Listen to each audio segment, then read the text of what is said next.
Cher ego, cher compagnon de route,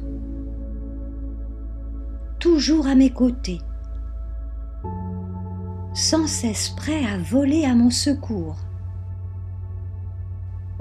Toi qui m'as tant de fois permis de m'en sortir lorsque quelqu'un me mettait face à mes erreurs. Il est vrai, parfois, au prix d'incroyables pirouettes dont toi seul as le secret. Comme par exemple, transformer totalement la réalité. Bien sûr, à mon avantage, car j'aime avoir le beau rôle en toute situation. Et puis j'ai tellement besoin que l'on me voie, que l'on apprécie ce que je fais, et qu'on le fasse savoir, évidemment. Bref, il faut que j'attire les regards sur moi. Car je n'existe pas sans toi.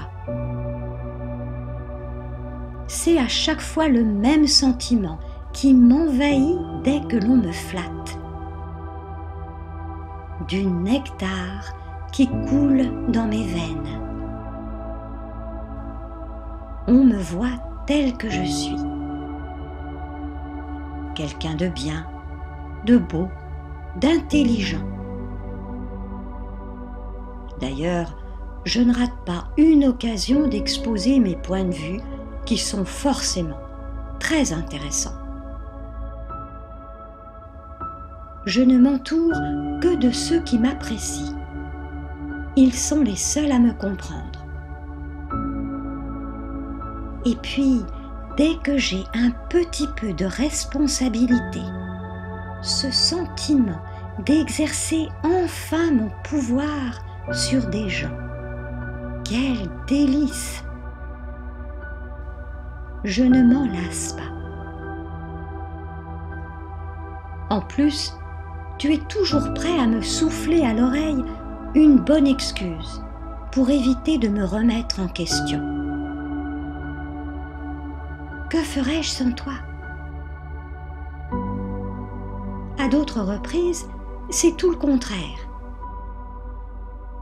Tu me fais croire que je ne vaux rien, que je ne sais rien, que les autres sont tellement mieux, plus comme ceci et comme cela, bref, tout le contraire de moi. Et même quand mes amis me font des compliments, tu parviens à me convaincre que c'est juste pour me faire plaisir, mais que rien de tout cela n'est vrai. Tu as décidément 1001 tours dans ton sac, car je t'ai laissé prendre une telle emprise sur moi depuis si longtemps. Et puis, il faut bien l'avouer, tu es multiforme, multicolore et tellement fascinant. Bien sûr, il arrive parfois qu'une petite voix en moi me dise « Es-tu bien sûr que tout est vrai ?» Ce cher ego, ton vieil ami, est peut-être en fait ton pire ennemi. N'essaie-t-il pas sans cesse de te leurrer? Et si, au fond, ce que tu prends pour un doux nectar n'était qu'un insidieux poison qui lentement, mais sûrement, te ronge et t'empêche d'être toi-même, en mettant en scène des modèles que tu t'es inventés ou que l'on t'a habilement suggérés, ou encore en te faisant croire que l'estime de soi n'est que vanité et qu'il vaut bien mieux te déprécier.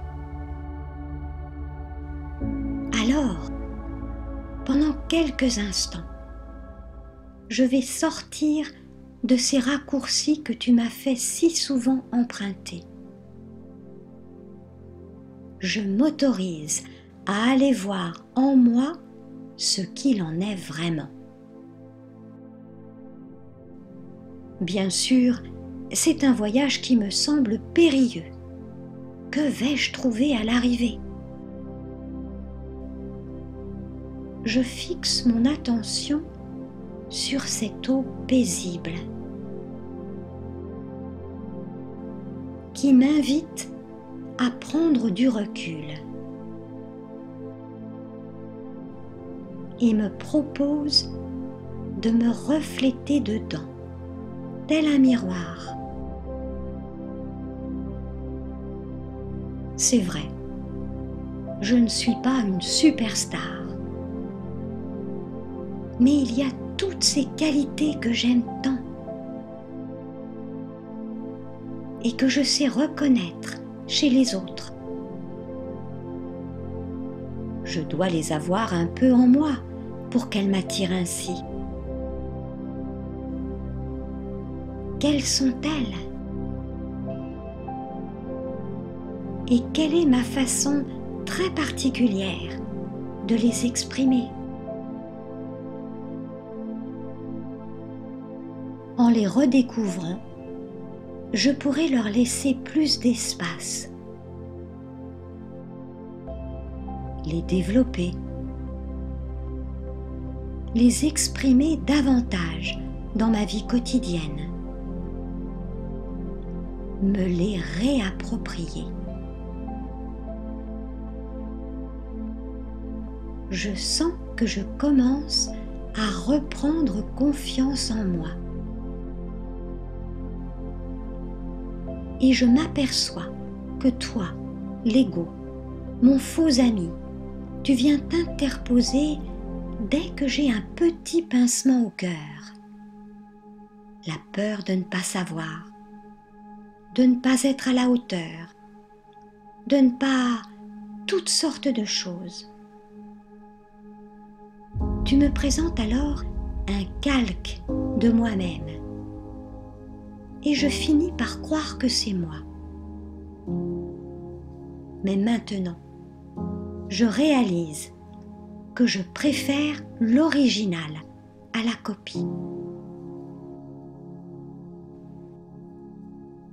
Je porte en moi quelque chose de très précieux. Un ensemble de qualités qui constituent ma personnalité. C'est ce que je suis vraiment.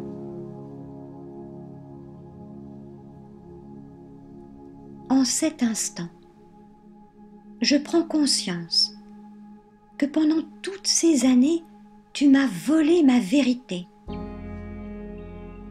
Et ce faisant, tu m'as dérobé mon bonheur. Car je savais, au fond de moi, que tout cela sonnait faux. Il me faut maintenant apprendre à modifier mes habitudes de pensée. Cela va prendre du temps, je le sais, car ces schémas sont devenus des automatismes. En fait, je vais ajouter quelques moments de silence dans ma partition qui me permettront de me repositionner.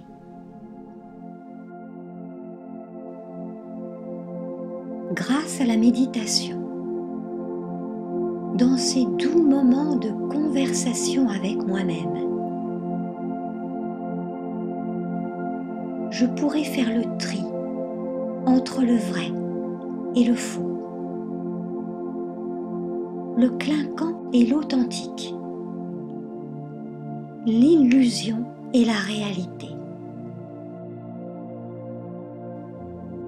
Car je sais à présent que toutes tes ingénieuses constructions m'ont éloigné de ma simplicité et donc de ma force,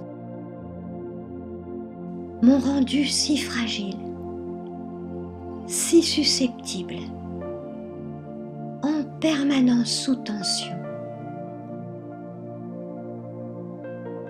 partir d'aujourd'hui, je vais puiser au cœur de mes ressources,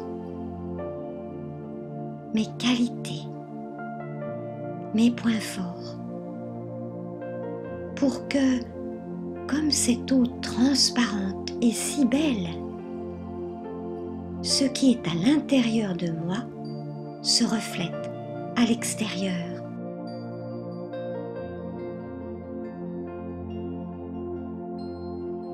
Qu'il n'y ait plus de différence, plus de dissonance.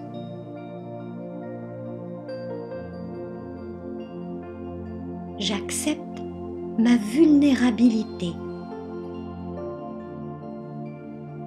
J'accepte d'être qui je suis. Je ne dépends plus du regard des autres. Je me sens libérée, réconciliée. Plus de faux semblants. Plus besoin de paraître. Juste être moi-même et m'apprécier ainsi.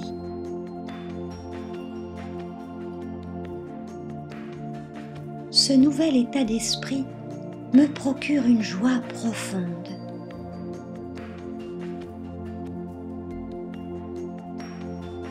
Toi, l'ego, qui a été mon cher poison, tu as anesthésié ma conscience pendant si longtemps. Mais enfin je me suis réveillée. Dorénavant, je sais que j'existe sans toi.